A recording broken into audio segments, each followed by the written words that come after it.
6 Maret 2020 berdasarkan data yang sudah saya searching, 97.000 sudah terinfeksi, kemudian sekitar 55.000 itu sudah sembuh atau recover, kemudian 3.383 itu memang meninggal akibat dari virus corona, dan yang terbesar adalah di Cina daratan, ya, itu 80.000 lebih. Kemudian yang kedua menyusul adalah Korea Selatan dengan 5.284, kemudian menyusul Italia sekitar 3.800, dan kemudian Iran itu di angka 3.500 terinfeksi.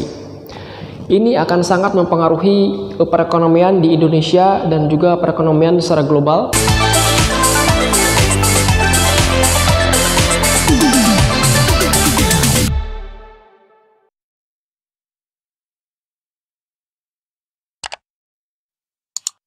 Berdasarkan yang saya amati, kemungkinan lesunya perekonomian akibat dampak dari virus corona ini penyebabnya adalah dua. Yang pertama adalah karena munculnya kebijakan pemerintah, ya. Yang kedua adalah karena people awareness atau kesadaran masyarakat akan virus corona ini. Sekarang saya coba breakdown satu persatu. Kebijakan pemerintah, ya. Semisal di Cina daratan sekarang pertama muncul di Provinsi Hubei, tepatnya di Wuhan, kemudian di lockdown kota Wuhan, yang mungkin di sana ada banyak sekali aktivitas industri, kemudian hasil dari industri tersebut kemudian disalurkan atau didistribusikan ke daerah lain atau mungkin diekspor juga, dan sekarang kota tersebut harus di lockdown, ya. Artinya ini akan sangat mempengaruhi, ya. Jadi kebijakan pemerintah untuk mengunci kota tersebut untuk tidak berinteraksi dulu, ya, sementara ada virus atau ada outbreak ini, itu akan sangat berpengaruh terhadap kota atau negara lain, ya. Itu di tingkat kota. Sekarang kalau misalkan kita naik ke tingkat negara, ya, artinya bahwa di suatu negara sekarang misalkan di Cina daratan, yang mana di situ akan banyak sekali tumbuh industri-industri besar, bahkan sekelas Apple, kemudian Microsoft, kemudian Google, juga mereka punya manufaktur untuk hardware misalkan di Cina daratan. Dan sekarang mau tidak mau, ya kan, karena Cina harus mengunci area-area yang strategis misalkan untuk shipping baik lewat darat, laut, dan udara, ini akan sangat mempengaruhi proses distribusi dari kebutuhan-kebutuhan barang yang diperlukan, ya, oleh perusahaan-perusahaan yang saya sebutkan tadi, ya. Indonesia misalkan, Indonesia bagaimanapun adalah negara yang memang masih sangat bergantung untuk sektor bahan baku terhadap negara China, ya. Ada banyak sekali bahan baku yang memang kita tidak bisa produksi sendiri dan terpaksa memang harus mengimpor dari China. Sementara China di lockdown, ya, kita industri di dalam negeri akan sangat terpengaruh, ya. Cina sekarang misalkan sudah mulai pulih, tapi ternyata kemudian pindah ke Korea Selatan, ya, pindah ke Italia, pindah ke Iran, sebagaimana yang saya sebutkan tadi, dan itu akan sangat banyak sekali mempengaruhi aktivitas perekonomian secara global. Nah, yang kedua, selain dari kebijakan pemerintah yang saya sampaikan tadi, yang kedua adalah people awareness atau kesadaran masyarakat akan virus corona ini. Ya, bagaimanapun masyarakat pasti akan merasa worry, akan merasa khawatir bagaimana kalau dia terkena. Kekhawatiran itu akan membawa masyarakat mengubah pola daya beli mereka. Ya, yang awalnya mungkin mereka bisa membelanjakan uangnya untuk kebutuhan yang tidak penting, ya, dan mereka itu tidak butuh itu sama sekali, tapi mereka karena ingin membelinya misalkan untuk handphone, kemudian komputer, kemudian motor, properti, dan lain-lain, ya. Sekarang karena ada virus corona ini polanya sudah berubah. Mereka kemudian menyimpan uangnya misalkan untuk dibelikan barang-barang atau bahan-bahan yang memang itu menjadi sangat krusial, ya, untuk mungkin harus menjaga kesehatan, kemudian misalkan harus membeli masker, kemudian untuk berolahraga dan aktivitas-aktivitas lain yang memang menunjang supaya mereka tidak terkena oleh virus corona. Artinya di sini ada perubahan atau shifting daya beli dari yang awalnya A kemudian pindah ke B, yang awalnya dari barang-barang yang komplement itu mereka bisa beli, ya, membelanjakan uangnya, kemudian pindah mereka harus membelanjakan uangnya ke memang yang mereka butuhkan saja untuk kebutuhan-kebutuhan primer. Dengan demikian artinya bahwa di sini akan ada penurunan, misalkan dari industri handphone, industri komputer, kemudian semua barang-barang yang memang awalnya itu menjadi komplement saja, ya, barang-barang tersier yang orang belinya mau saja, ya, tapi mereka tidak butuh sebetulnya, itu menjadi akan turun drastis, ya.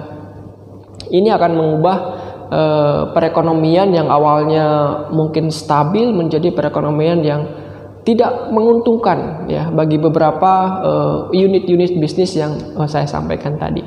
Kemudian misalkan yang lainnya adalah tourism atau pariwisata, ya. Banyak sekali sekarang ini pariwisata yang memang digenjot habis-habisan oleh setiap negara supaya ada pemasukan. Indonesia saja, ya, itu dari pariwisata itu sangat besar, ya, devisa yang bisa dihasilkan. Tapi karena adanya virus corona ini, otomatis penerbangan juga harus ada travel warning. Bahkan di negara-negara lain sudah ada travel ban. Ya, mungkin di Indonesia juga sudah ada travel ban sekarang untuk negara-negara tertentu. Kemudian dari ketidakstabilan perekonomian yang terjadi saat ini, saham, ya, itu juga sangat turun drastis, ya, di berbagai sektor, ya. Dan ini juga berubah polanya, ya, investor sudah mulai khawatir saham mereka memang anjlok dan lain sebagainya yang sekarang banyak terjadi. Mereka kemudian banyak mengubah, ya, orang-orang banyak mengubah dari yang awalnya mungkin sering membeli saham, kemudian ada jual beli saham, sekarang sudah beralih ke emas, ya. Sekarang harga emas sangat mahal, ya. Terakhir yang saya cek di Antam saja itu harganya 810.000 per gramnya. Ini meningkat beberapa persen, ya, dari tahun sebelumnya, yang mana emas ini menjadi simpanan yang sangat aman, ya, baik dari dulu juga sampai sekarang, ditambah lagi dengan kondisi outbreak saat ini menjadi pilihan yang sangat strategis bagi orang untuk bisa menginvestasikan uangnya untuk membeli emas karena sangat aman, ya, tidak terpengaruh oleh tidak banyak terpengaruh lah oleh situasi-situasi yang genting seperti ini. Oke, sebagai kesimpulan saya coba summary apa yang sudah saya sampaikan tadi. Yang pertama, perekonomian yang memang tidak stabil itu bisa disebabkan oleh dua hal. Yang pertama adalah karena pemerintah harus melakukan kebijakan tertentu, misalkan untuk travel ban, kemudian travel warning. Yang kedua adalah people awareness, jadi kesadaran masyarakat tentang virus corona, ya, karena memang sekarang diberitakan bahwa virus corona dari China sudah mulai pindah, ya, bukan pindah, menyebar ke Korea Selatan, kemudian ke Italia dan juga ke Iran.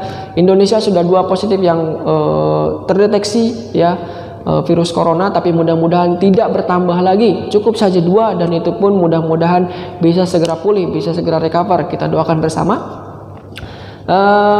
Tetap jaga kesehatan dan tetap santai, tetap santuy lah, supaya tubuh kita tetap memproduksi sistem kekebalan yang stabil, yang bagus. Karena semakin kita panik, ya, semakin kita stres, maka virus apapun, ya, yang terkait dengan infectious disease itu akan mudah sekali menyerang, ya, baik bakteri, virus dan lain sebagainya.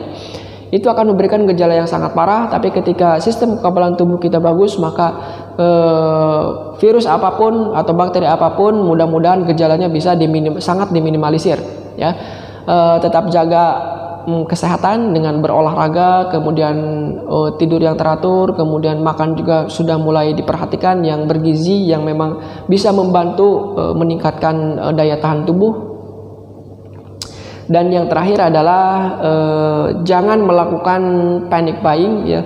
Jadi jangan terprovokasi dengan berita-berita, wah ini takut di lockdown seperti Wuhan dan Provinsi Hubei, kita tidak bisa kemana-mana, harus diam di rumah, jadi kita harus menimbun banyak sekali bahan makanan di rumah. Jangan sampai kejadian, mudah-mudahan di Indonesia tidak akan terjadi hal yang seperti itu dan sejauh itu, ya, karena ini akan merugikan kita juga dan juga orang lain, ya, ketika kita menimbun barang, masker terutama, ya, kepada para penjual masker, kemudian kepada para penjual hand sanitizer, jika memang itu adalah stoknya masih banyak, tolong itu jangan ditimbun dan tetap dijual dengan harga yang standar yang biasanya, supaya orang bisa memanfaatkan ya, dan kita juga penjual juga tidak akan terbebani dengan penjualan yang tidak sebagaimana mestinya ya, karena yang membutuhkan masker, yang membutuhkan hand sanitizer itu adalah sebetulnya terutama masker itu adalah orang-orang yang memang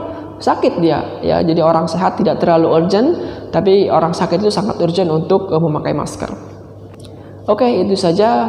Silakan jika teman-teman merasa bahwa video ini sangat bermanfaat, silakan di like, kemudian di subscribe, dan juga di share video ini ke teman-teman di berbagai platform media sosial. Sampai jumpa di video berikutnya.